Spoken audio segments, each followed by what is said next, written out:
up smash. And back air is a slow move on startup, and Peach has a lot of really fast frame data in the air. But more importantly, Peach is so good at forcing whiffs. Yep. And that back air is safe on shield. It's super safe on shield. Like, might even be safe on power shield for a lot of characters. Yeah. But nothing in this game is safe on whiff. Especially against Fox, Yeah. who's one of the fastest characters in the game and has some crazy punish potential.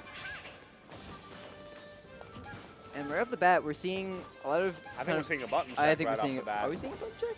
No. Okay,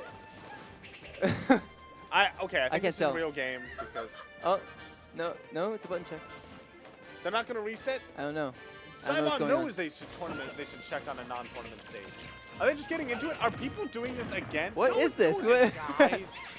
Why are you? If you're either one of these, think about how upset you'd be if you end up getting timed out because of the 30-second difference. Like, I really don't think we're going to see a timeout involving Fox or Peach at all. But I mean, but if you did, but if you did, there's no reason not to just reset the game. yeah. I think it's kind of a mutual agreement to not play Flame. Oh, look at this pressure right Yeah. now. He likes this matchup. And right there, yeah, Zyvon's doing such a good job to just stay right out of Fox's range. That forward air almost taking it. He went back forgetting that Fox side B's, he can't do it again. Yeah, so we did the high side B. I feel like Zyvon could have gone down and covered the Firefox, but as it stands, played it safe, and now we're in the position where there is a lot from Zyvon that is a big threat, like that meaty forward air. I like it. I like the pressure that he's exerting, and I like the range that he's playing at. All right, but Pong definitely not going to just give up after the first stock. He wants to tack on this percent. 85 onto Zyvon, and given the kill power that Pong has at his disposal, he can even this up really quickly. A big thing that that I like from Peach in this matchup is her ability, despite being a floaty, her ability. Oh, yeah, he definitely saw that coming, and he definitely tried to challenge it, but I think he just a little bit misinterpreted the pullback on Fox's forward smash.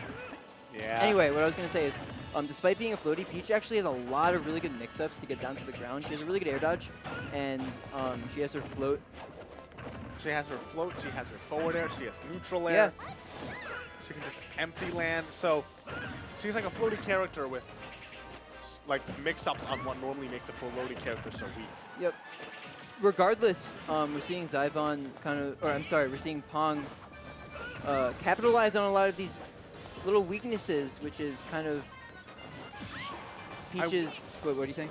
Oh, I was just going to say that, yeah, we saw the beginning of this match was so dominant for Zyvon, but now it feels like a lot of that micro spacing is just not working out the same way. Pong is mixing up his timings, and Zyvon, like, look at it, he's gotten hit by that side B, like, quite a few times now. And as a character who has such good approach options as Fox, that's really how you beat micro spacing, is by changing up your timing. He just got right out of that space. Did you see that perfect pivot backwards shield? I believe that's what that was. If you can get a replay on it. That was just so beautiful. Fox's perfect pivot shield is actually sick. He slides on the ground. Look at this. Yeah, that was so right. Good. That was so good from Pong, and he actually takes game one, which matters a lot considering the fact that Zyvon was the one who knocked him into losers. Not only that, but Zyvon also started the game out with a lot of momentum. He got the stock really early. All right, we're going to be having Smashville game 2. I really like this because Peach forward air. Yeah. That move is going to be killing so early on the sides. And for the same reason that I was saying before, Peach really likes this stage. When, you know, Fox wants to move around a lot, he corners himself. Okay? And,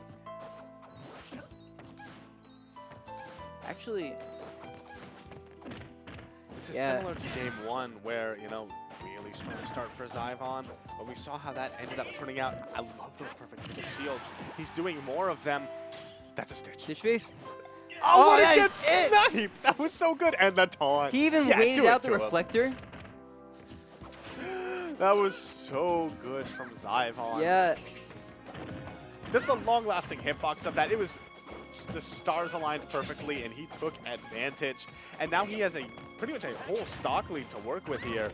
Pong, you know, Fox has ways to even up stocks. Of course.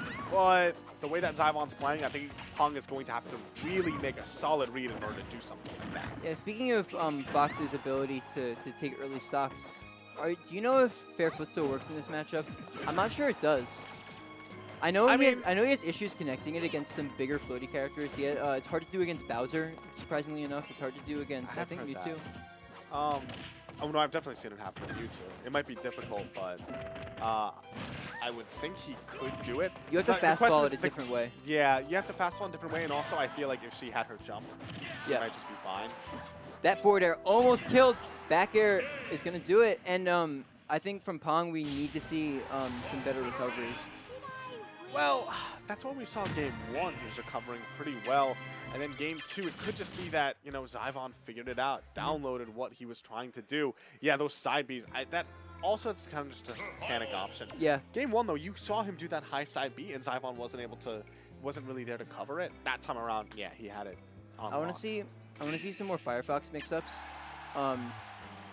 Firefox being a move that has a lot of angles to it. You can kind of do like the melee thing. I feel like it's a thing that almost is got lost in translation between Smash 4 and Melee, or maybe the other way around. Is the crazy Firefox angles, and the only top Fox that you really see using crazy up B angles is Light. Yeah. I mean, there are actually quite a few Foxes, like Jaku, I know. It seems like he goes out of his way to get, like, the angle perfect like recoveries. The ledge. Yeah. Yeah, a lot of times you can just angle yourself to evade your opponent rather than go straight to the ledge. And the only thing about that is keep in mind Peach's float. Yeah. That like a big part of how she covers Fox a lot of options like that. The big thing about Fox and how he manages to mix up his recoveries is by stalling. You know, either by shine stall, by using side B as opposed to up B, whether by jumping. But if Peach just floats at the ledge, what is there he can really do about that? At the same time, shine stall is good, but we've seen that forward smash so many times, and it's been doing Pong actually a lot of work in this set so far. Well, you know, Zyvon has been jumping off the ledge quite a bit, and that is certainly an effective option for dealing with that. It actually deals with almost every option.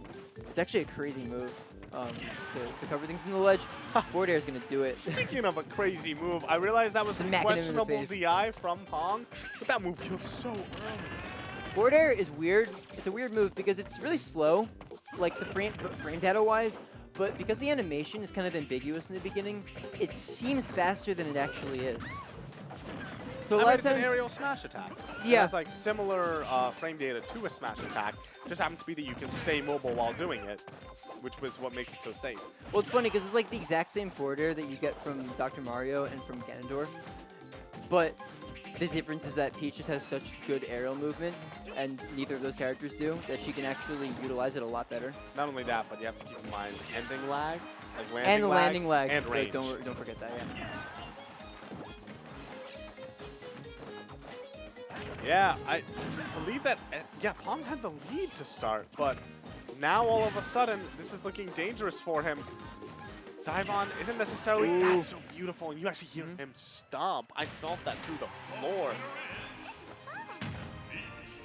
Zyvon looking like he might just take this, the way that he's adapted, the way that he's been playing so strong.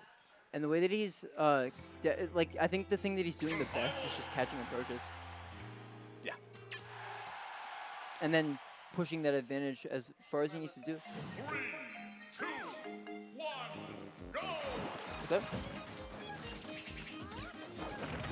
Alrighty. All right. Anyway, we are moving on to this game. Is it game 3? That it? Or was that game? I feel like that was game. Oh, yeah, it's 2-1 in favor of Zyvon. That score will be updated in just a second. There it is. And I feel like this is how a lot of these matches have started, where Pong has a good understanding, and then over time he just can't close out a stock, or he just has, trouble figuring out exactly what he needs to do in order to avoid those kill moves from Zyvon. Oh, you see that? Okay, here's what he was talking about before. Catching those back airs in startup. You can't really... Ooh! That killed so early, and that's a sort of early stock that we haven't really seen from Pong yet. You know, that's Town and City. That's yeah, Pong actually utilizes this stage so well. He's really good at keeping people up at platforms and noticing how he can use them.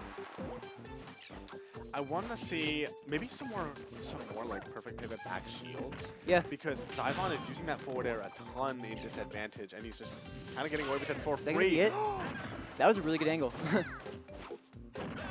Back air going to work out for Zyvon. A little bit of a trade, but hey, when you take out the opponent's stock, you will absolutely be okay with that. All right. Yeah, and it's like what you were talking about before the set. Zyvon is trying really hard to outspace those back airs, and it seems to be working. He maybe isn't able to punish every single one, but He's doing what counts. yeah. And, okay. He's going to punch that out of shields. That was a really unsafe forward smash. He still manages to get that stock. Yeah, the forward smash, I believe that crossed up, and so that neutral air out of shield completely whiffed, leaving Pong to just take that game. We're now entering Game 5 here. The winner of this gets to fight against Moncho, and Zyvon lost to Moncho in winners, so I know he really wants that one back. I know he really just wants to keep his tournament life alive. He is so close right now to getting near the end. And we're going back to FD. I can't imagine Pong having banned anything that besides Smashville. And this is definitely Peach's second best stage after that. Ooh, okay, that downer actually almost caught that. All right, this flat stage, although I feel like there are a lot of advantages for Peach, you see that Pong knows that maybe his laser game can be a little bit more effective, especially if Zyvon is just going to float at a faraway distance. You know, he can easily just like short hop, like laser, get little bits of damage in, because little bits of damage mean that his combos, especially at these percents, will work even more effectively.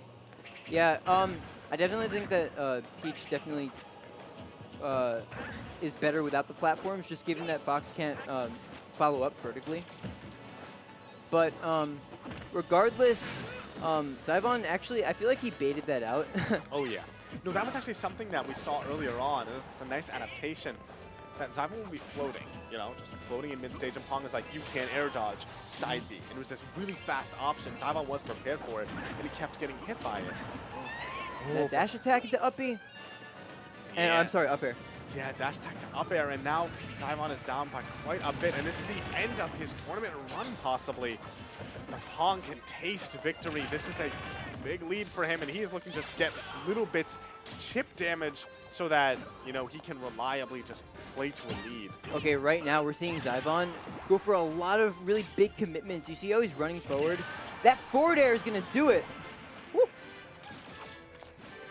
And we are at the last stock of this set. And pretty much, as long as Zyvon's able to stay patient. Both these guys, though, I don't know if patience is on their mind. They can taste the victory. Yeah. They're both throwing out these hitboxes, these projectiles. And neither one of them is getting a huge advantage, although Zyvon has taken a lot of percent. But his punish game has been so consistent on this Fox that Pong needs to stay careful. Okay, we see that spacing on the shield. I feel like we're going to see an up smash eventually. The up smash is definitely a possibility, but Ooh, he manages to get out. I'm not sure that would have killed, but I think it has killed around that percent before. Yeah, this is the percent where, like, if he does actually go for the up smash, like run up smash, he won't get punished with a death. This is so scary. Oh, that perfect shield! Zyvon was still able to get away, but right now he's at 105%. There is a lot that Fox can do, but there's a lot Peach can do. Okay, so far Pong has gone for the immediate up air every single time, and Zyvon has air dodged it every single time. And I feel like the next time he gets shot up, we might see an air dodge read. Oh god, this is so close and so scary. And that's the That up smash, run up smash that we have been talking about. Zyvon puts his head in his hands. Wow. He is so upset. He knew that the victory was so close to him, but he shakes Pong's hand as Pong now gets a chance That entire to take set, on that entire Bonk set, I Shot. don't think we saw a single up smash. Yeah, that's something he did against Paul a lot, though. If you notice, Paul D, I got Yeah. like 2 or so really clutch, just run up smashes, and that was the option that, like we were talking about it, it's hovering there in the back, and the fact that we did not see it until that super important moment. We had seen up smashes, but that was like up smash in the corner, up smash had a shield, and although like Zyvon maybe could have been thinking about it, he wasn't aware of it as this neutral tool that could just get in and end his tournament life.